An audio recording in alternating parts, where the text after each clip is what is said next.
15 வருஷம் அண்ணால குழந்தை இல்லைன்னு சொல்லப்படுது. ஆனா அந்த மகள் நம்பின ஒண்ணு ஜபம்.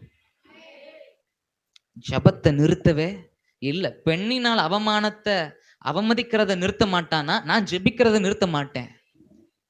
ஒரு புரியல போல.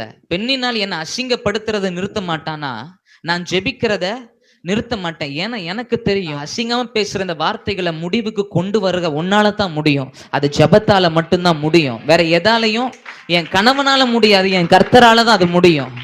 ராமன் சொல்லுங்க. ஆமா, பக்கத்துல பார்த்து சொல்லுங்க, கணவரால முடியாதது கர்த்தரால தான் முடியும்.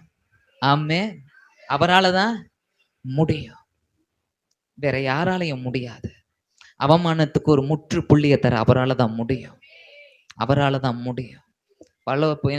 நான் நம்புறேன், பல பெண்ணினர்களை பின்ட்ராப் சைலண்ட்ல உட்கார வைக்க போறார். நீங்க ஜெபத்தை நிறுத்தாம செஞ்சுக்கிட்டே இருந்தா. ரோமர் 12:12 சொல்லுகிறது, ஜெபத்துல உறுதியா இருங்க. விட்டுறாதீங்க, ஜெபிக்கிறத விட்டுறாதீங்க, தேவனை தேடுறத நிறுத்திராதீங்க. இது நம்முடைய முடிவு அல்ல.